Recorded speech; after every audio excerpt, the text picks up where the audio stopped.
Welcome to the One Fight Night 10 on Prime Video post-event press conference. We're going to start with a statement from the chairman and CEO of One Championship, Chatri Sityodtong, before we open it up to Q&A from the floor to Chatri, Tye Ruotolo, and Sage Northcutt. Chatri. I just want to thank the fans all over the States. You're really, so full of gratitude and appreciation. Like I said, America gave me the opportunity to escape poverty and live the American dream, and to come back here is just, it blows my mind. And the energy today in the stadium, I know we were trending on Twitter, I think number 1, number 2, number 3, number 4, number 5, depending on the moment of the night.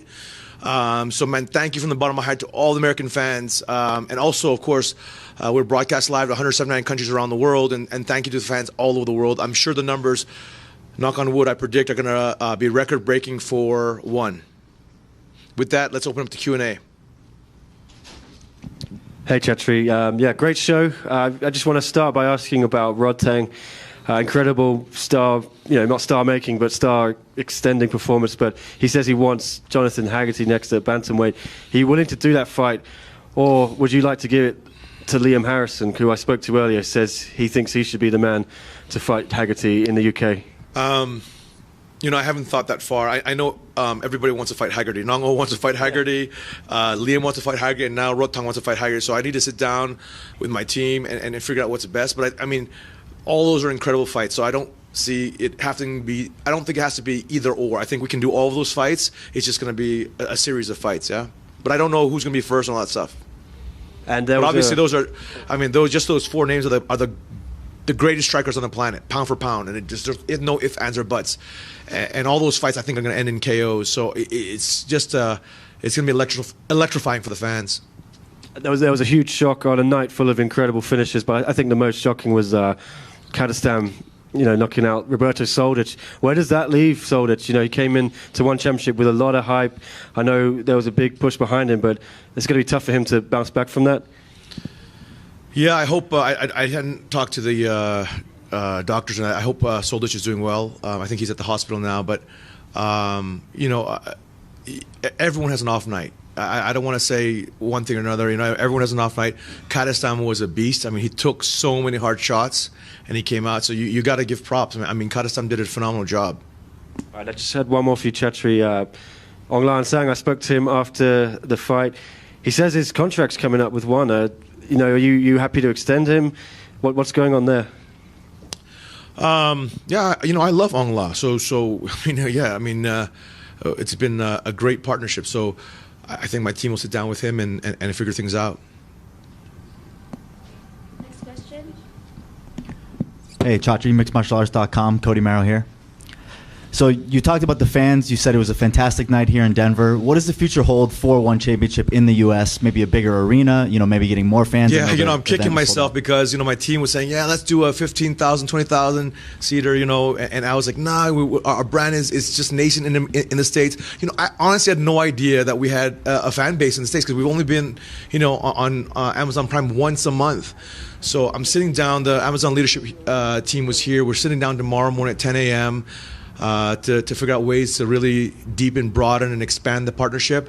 I'm sure the numbers are going to be record high for Amazon, but they're very, very happy with our numbers since we launched. So it's mind blowing to me that we have so many fans. The fans were rabid. It was clear in the stadium that the fans had been following our athletes, like they knew the story. It wasn't just like, new timers. Let me just check out One Champion. It was like hardcore, rabid fans. I mean, I was shocked, and yeah.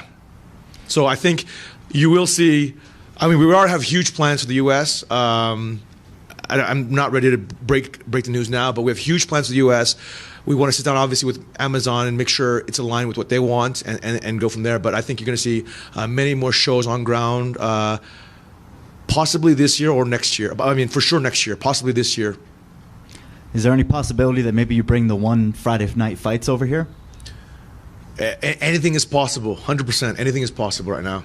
I mean, I think this event was an overwhelming success. Again, look at the viewership metrics. Just look at the trending social metrics. Looking at the stadium, the fact that we sold out several weeks in advance. I think when we put up the ticket link when we first announced the event, within 10 days we were 70% sold out with zero marketing. So there's a clear rabid fan base for and our brand and our product, the home of martial arts, is really resonating with American fans. And it's something totally new, totally different from anything that exists in the market, and it's completely unique anywhere in the world. So I think there's a huge opportunity here. Hey guys, Tom Taylor with Bleacher Report and South China Morning Post. Excuse me. I'll start with you, Sage. Amazing performance tonight. I think you really surprised a lot of people with the ground game.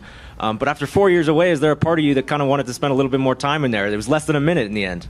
Man, yeah, it was definitely pretty fast. I've been working my grappling, though, a lot. So over the last few years, I've been really honing in on it and working it a ton. So I'm really excited that I got to win out there and get a submission and got to show some of that grappling.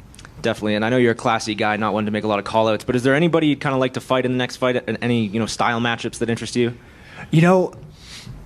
Well, I did have a fight. I did have one set up with Shinya Oki, and I think that'd be a super exciting one. And looking for my finishers now, you can see my grappling's improved a lot, and I got to show some grappling. He's a great grappler. I think that'd be a really exciting match. Yeah, I think that would be a fantastic fight. So I want to make that fight. I just got to talk to Shinya. Yeah, it would be great. Shinya versus Sage, potentially in Japan. It'll blow up Japan. I'll go to you, Tye. You know a thing or two about grappling, of course. Did you get a chance to see Sage's win, and if so, what did you think? Yeah, for sure. That's the first thing I told him. I was super, super stoked to see that. I definitely wasn't expecting it, to be honest. A heel hook from Sage, He's definitely been improving the ground game. So, yeah, I was stoked to see it. Congrats, brother. And a follow-up for you. I know you had some call-outs kind of in the works earlier in the week when you were speaking to my colleague Nick. Can you just kind of go over what you're hoping is next for you? Yeah, my goal every time I step on the mats is to, inspire people to do jiu-jitsu, to embrace the sport. And, it's such a sick sport with so many, different reasons to enter. And, I feel like my performance tonight, I didn't really, show what I was capable of, and I didn't show, and I didn't feel like I inspired the way I should have, So, I'm just going to look back on my match tonight, make sure I fix all my mistakes so that I never win in that fashion again, I didn't really... not super stoked on the win, But with that being said, I want to fight Marigali next no matter what. I feel like I showed I can take bigger guys, and he's the guy I want to take.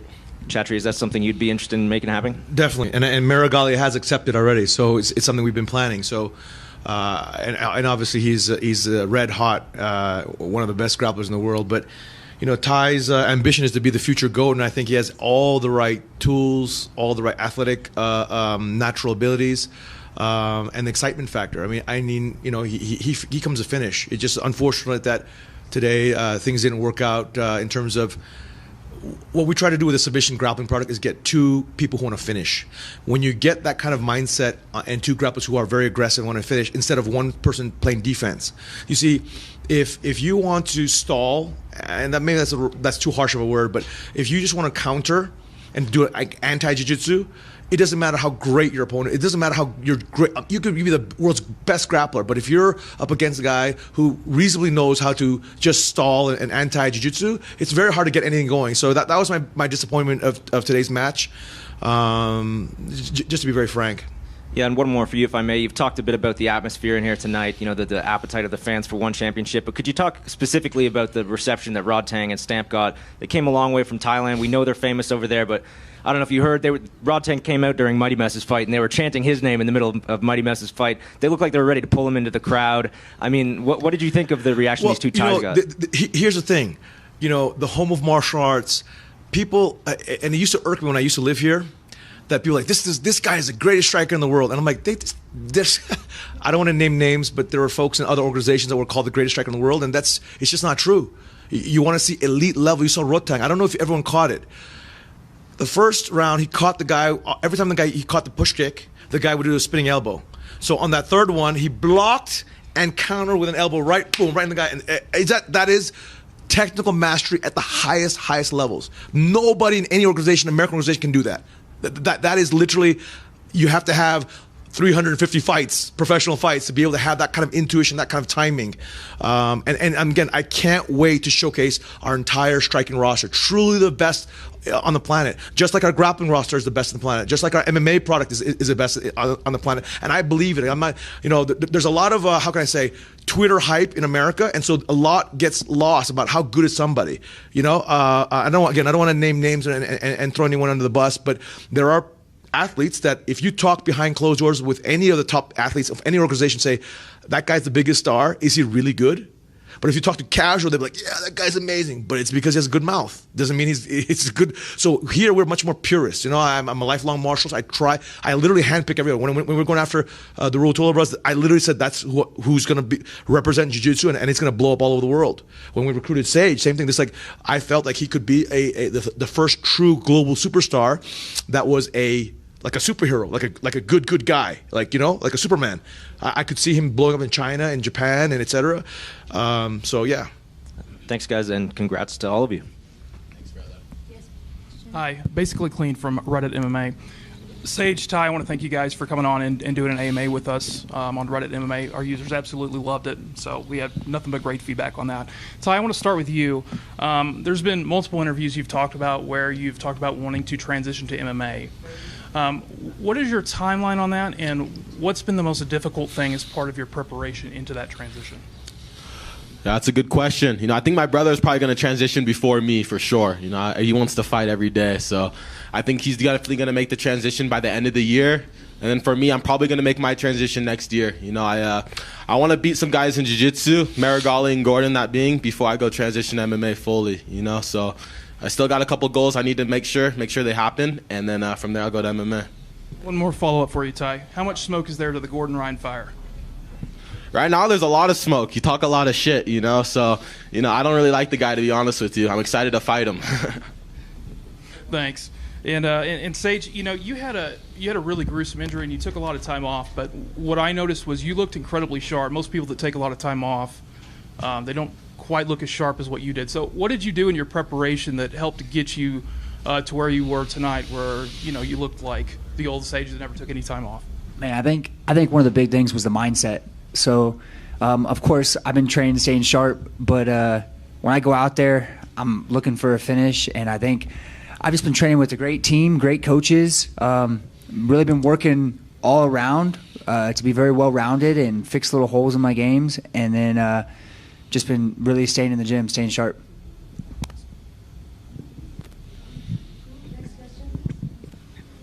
Emily May with Sportskeeda. Chatri, my question is for you. What was your proudest moment of the night, and is there someone in particular that you were very proud of their performance tonight? That's. I think I have to say Sage, because that comeback story. The fans didn't get to see what he really went through. I after he got knocked out, I went to the hospital, and I was like, man, this is going to take a long time. And then, at one point he called me and said, Chatri, I'm gonna hang it up. And when he tried to come back, he had nerves still, And so I went up to Mark, his father, and I was like very emotional. Sage could have easily quit. And that's the thing, we at the whole martial arts, we really want to be a platform to inspire everyone to dream more, do more, be more in life. And I know it sounds corny, but that's truly what I believe in my heart, that these are superheroes, and their journeys, their adversity, and overcoming can inspire anybody. And it's not that I want everyone to become a fighter or a martial artist, but they can draw inspiration in their own life. I want to be a doctor, I want to be an engineer, or I failed my first college exam, or whatever it is, right?